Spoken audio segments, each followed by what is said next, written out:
Hello and welcome to the Forgeborn Finishing School. Casey, Kid, and Core here. We'll be analyzing Forgeborn battles to help take your game to the next level.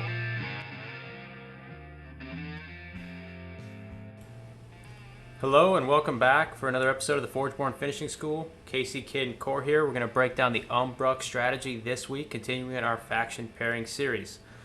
Quick update on the digitized dust up before we get into the main part today. Currently, our donations sit at $215. Very recently, we added a donation of $30. That was an in-person donation from Kick-a-Thumper and Braden McCluskey. I want to give a shout-out to them. They gave me cash and asked me to donate it online for them, so big thanks there. As this episode is streaming right now, the auction has opened up for the content creators to start bidding on their decks. And so that auction is going to be ending very soon, and then we're going to get to see what decks the content creators ended up with. So as they bid their decks, they're going to pair their Betrayer digitized deck with the Aloyan digitized deck that they brought. And on the 11th of September, so just around this weekend, we're going to see our first pairings. This is the first time you're going to get to see the fuse decks that the content creators are using and who they're playing against. And this is the crucial moment. From the 11th of September, you'll have 48 hours essentially to donate any of the bounties that you want to. So if there's a certain content creator, let's say you want to support the Fifth Cycle crew, and they're going to be playing up against the reigning world champion Nathis and his teammate. And if you want to put a bounty on Nathis and his teammate, that's your chance to do it. So donate $30 publicly on the GoFundMe. And in the words of support, it's a comment when you make the donation, name the team you want to put the bounty on. If we get $30 of aggregate bounty donation, that bounty goes into effect. And whoever it was placed against has to play not one, but 2 digitizes per turn if possible. So that's where we're at with the digitized dust up. Just getting started. Very excited to see how this goes. A reminder, our goal is $500. And hopefully by the time we post our next episode, we will get to kind of see how much closer we are to that after the auction. And then we see those bounties start trickling in. So I'm excited for the community support on this one. One thing we did want to show you quickly is just one of the 8 Betrayer digitized decks that the content creators are going to have the opportunity to donate for. Just kind of a spoiler, if you will, of something that one of the teams is going to be running. So right now we're showing you the Host of Stirring and Howling. This is a Uteran deck with the digitize in it, and it's the only spell in the deck, which is pretty entertaining to me. You have the whole might of the Uteran creature stable, and you get 1 spell, and it's digitize. And one of the creatures is Krogius, the big, the bad, the recently causing big discussions, big waves in the community, Krogius himself. Yes, it'll be an interesting deck, and I think if I was going to be bidding up, if I was bidding for this deck specifically, I ended up getting this deck, I will be looking to try to pair it with the Steel Rosetta. Obviously, it has to have digitized, so you're playing it with blue Steel Rosetta, looking for that level 2 or level 3 enhance to be able to more easily cheat out that Krogius.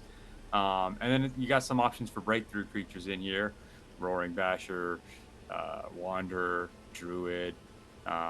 So anything that can buff those, again, so you're looking then for Gizmo generation or mega Gizmo generation would also help as well. So should be fun.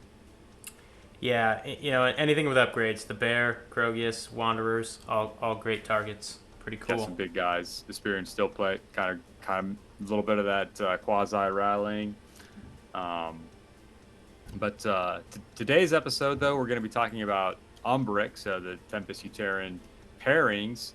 And so some of the kind of strategies that those pairings have, obviously you have Dinosaur and Warrior for keywords, and then you even have Mage to an extent as well, which then kind of plays into some of the free spells that Red Tempest like to do, along with the kind of free plays that the Reveler or Taliesin can give you. You can kind of create some swing turns with this pairings. But So those are just some of the ways that you can look to pair those decks together. But Ryan, I know you have quite a few decks in your collection and some pairings, and you have some fun Umbruk pairings as well. So let's go over a few of yours, and then we'll get to one of the world decks as well later on.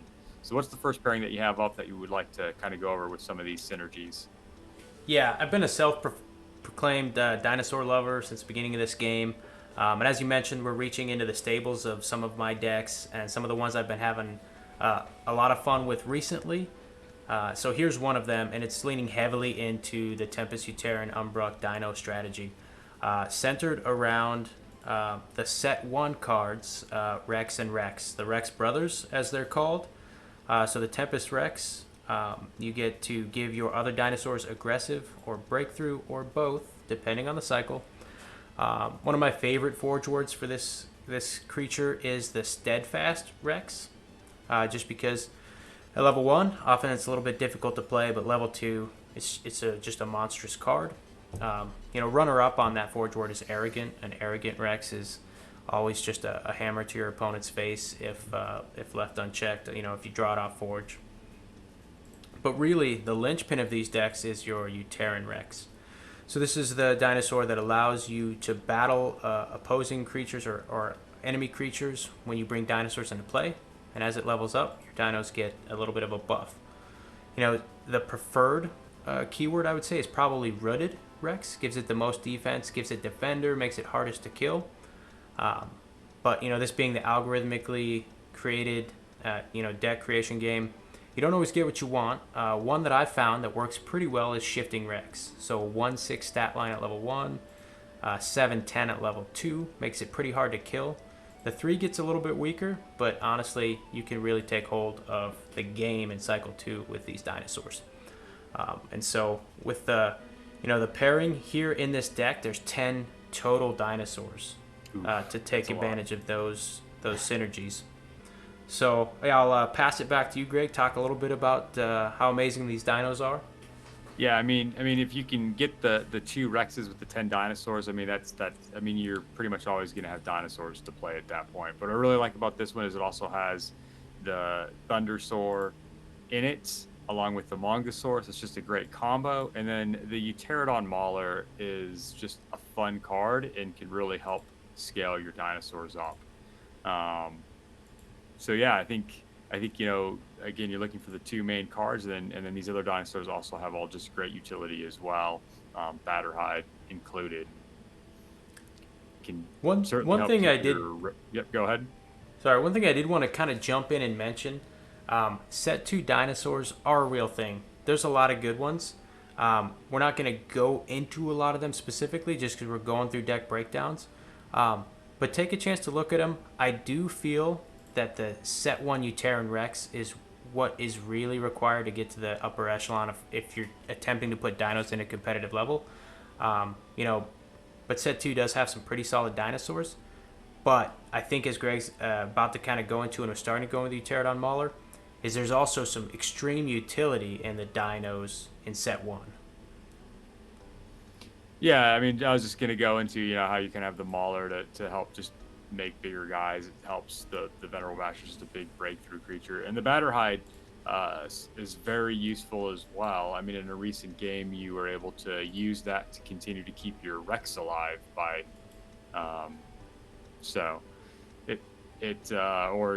to reduce the damage that you're taking. So another dinosaur, great utility. Yeah, a key point is being able to, when your opponent's on the forge, push them back into the defender status so they can't get your Rex, that you played the first turn. Yep. Absolutely. So this is a fun little combo. We mentioned the Thundersaur Mongosaur, its own little combination there, and then some of the other utilities. And another one of the Umbruk strategies that we talked about is the penchant for free spells, but another one that we didn't necessarily mention was just the penchant for big creatures and breakthrough. And I know you have a really fun deck that utilizes both those combos, so you want to bring that up and let's talk about that? I think we are going to skip the Umbrukian Sling Down today, Greg, but we will bring that one out of the stable 100%. Yeah, that's a very fun one as well. But I think let's move into the Vitality's Blazing Blasters and just kind of discuss this one, because this really does meld the Tempest spell slinging a little bit and the Terran. It's a very underrated, I think, spell slinging type of deck. The Reveler is getting a little bit of chops in the current meta, but so looking at this one here, I'm just going to go through this Uteran little nucleus that this deck has to start and kind of show you what that Uteran side brings to the table. And so we have the Summoning Council. A lot of people know this card, and I've seen it many times, but really at level 2, it's that Oak Father. Level 3, it's the double Oak Father. And then the Lycian Rain, just slinging out minions, buffing them all a lot. At level 3, it's +5/+5 to all your minions. And then Dendrify.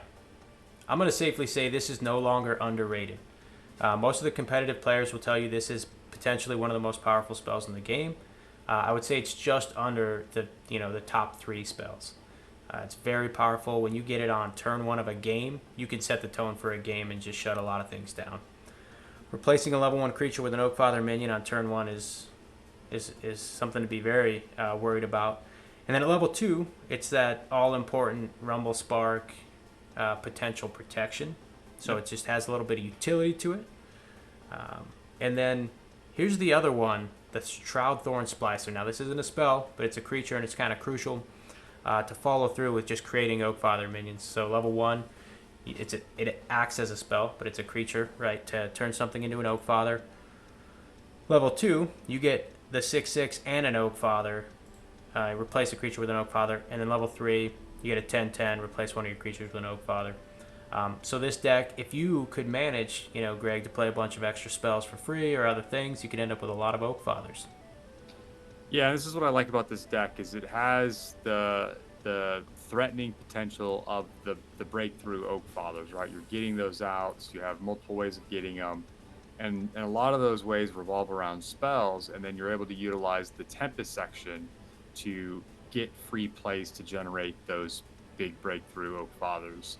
And so you've got the Uranti Elementalist, so you're replacing a creature. If you're replacing the Wisp from a Summoning Council, or the Lycian Rain, or any just wounded creature, get the free spell off, pop that into an Oak Father. And then you also have the Chaining Colossus. You have a lot of spells built into your green that you want to play, and this just gives you another avenue to play an extra free card. And then you have Oros and Sunder having the Stem Bolt free spell. So utilizing that with the suite of Utera spells that allowing you to generate those creatures. And Shroudstone Splicer is quickly becoming one of my favorite cards. Not to mention you have the utility in the Leyline Vermin and the Batterhide with that in that green deck as well. Yeah, and this thing has a lot of other fun things going for it. I'm sure, if you're watching this video and you see something, feel free to shout it out in the comments. If you have a question as to, hey, is that, a lot of people throw the term around dead card. I will tell you, there's very few dead cards in this deck, which is kind of fun. There's one in there, 100%. If you can spot it, go ahead, throw it in the comments. I'd love to see it. That'd be kind of fun. But one underrated card in this deck is that I would say the trained eye would typically look through this deck and say, well, maybe this is a deck where Forge Seal isn't that great. Because Forge Seal is often one of those cards where people, oh, that's great, it's a good card. In this deck, it is one of the most entertaining underdrops. It kind of helps you can get like the Chaining Colossus up to level. So if you miss the Chaining Colossus and you don't play the Forge Seal, that's okay. There's normally often another spell that makes it worth it. And with some of the hands you get in this deck, I've had a lot of entertaining plays in the third cycle where I fling out a level 1 Chaining Colossus and 3 level 1 spells, essentially. And then, even though you're only throwing level 1 spells, you're kind of getting a lot of value. So, kind of some fun interactions on this one, for sure. And then, so, mentioned it before, went back in the stable on some of these decks. Take a look at them, learn something from them, or point out what you see. I've play tested these decks against some of the best decks out there, and I'm not going to tell you they'll consistently beat the best decks, but they can consistently hang with the best decks, and they're a lot of fun to play. So there's some good things to pick out of these as well. Talking about some of the best decks out there, Greg, let's jump into Mike Reynolds, Godge's deck here. He placed 6th in Worlds with this deck. Yeah, I mean, the thing that stands out about this deck is that it's going to have your Nova Elementalist and your Furious Shardback. So, I mean, you have 2 very strong, powerful cards available to you. So you have 2 different avenues, 2 ways, to control the board or push damage. But that's not all this deck has. You want to go into the thing that helps drive the Nova Elementalist in this deck? Yeah, absolutely. So the Nova Elementalist, really what you're trying to do is push damage through to the opponent to trigger the Rumble Spark embodiment. This is the level 3 card that can come out in the first cycle. It's gotten a lot of attention. Recently was the recipient of the effect of a rules change. We'll word that correctly. There's a rules change in the game, and probably the card that got impeded the most by it was Rumble Spark embodiment through another interaction. But to get it out, this deck doesn't rely on your typical interaction. What it does is it's relying on an elemental damaging the opponent. And so in this deck we have a Blitzing Stonefist, which is an elemental with breakthrough. We have Rageborn Eruptor, elemental with breakthrough. Stampeding Worm, elemental with breakthrough. Stampeding Sentinel, elemental with breakthrough. I think you've seen a theme here. This deck has just said, I don't care what you have, you're not going to stop me from at least hitting your face with some elemental damage. And so I will always have Rumble Spark on the field. Yeah, not to mention the Stampeding Worm, and then even just the ability to push extra damage up or reduce using the Furious Shardback to reduce creatures' basically toughness, essentially to allow it to go through. And then you have Jewish Chant, Ferocious Roar, and other avenues of trying to get your elementals up high enough to do damage as well. Yeah, so the Furious Shardback, enough can't be said about how cool this one individual card is. A lot of people will say this is like one of those internally synergistic cards that might be too good. I disagree. I think it hits a sweet spot that's a lot of fun to play, but having it in this deck is pretty amazing. And I'm not sure 100% what Gaja selected to play in the Worlds as far as a Forgeborn, but I'm going to have to put my money on probably Korok here. And I love this because a lot of people think Korok isn't as competitive as some of the other Forgeborns. But that Blast Wave at level 2 with a Furious Shardback sets you up for just a lot of entertaining board wipe potential. And then Lightning Speed, giving a creature +3, giving it aggressive, you're ensuring Rumble Spark is staying on the board with this setup. Yeah, I think Korok is just a very nice aggressive play, and I think this deck wants to play aggressive. Like, it just wants to constantly try to push damage, get the breakthrough out there, continue to try to control the board by using its creatures to do that. And I think Korok is a very good use of that. All right, we've went through a couple of deck lists here, a handful of them, short, fast, and in a hurry. We hope you got something out of it. We would love to hear in the comments anything you have to say with some of the cards we went over, some of the cards that were in the list that we didn't specifically talk about, your analysis or interpretation of the deck. Feel free to get any of that out there. And one last thing I want to say is one of our viewers, Rory, hit us up with a comment on our Onyxium strategy video last week. And then I asked him to follow it up through Discord with some of the things he was being inspired to create, and he did just that, gave us some links. And so I think we're going to follow up with a bonus video in the very near future here that's kind of addressing some of the decks that he threw at us to get our thoughts. We want to give him a full-fledged response, and so we really encourage you to do the same thing. If you see one of our videos and you're inspired, feel free to leave comments below showing us what you're thinking about, and always reach out to us on Discord. Thanks again for staying with us for this video, and we hope to see you next week. Bye. Thanks for attending this lesson of the Forgeborn Finishing School. If you liked this video, please subscribe, comment, or consider donating to our Patreon account. We look forward to our next lesson.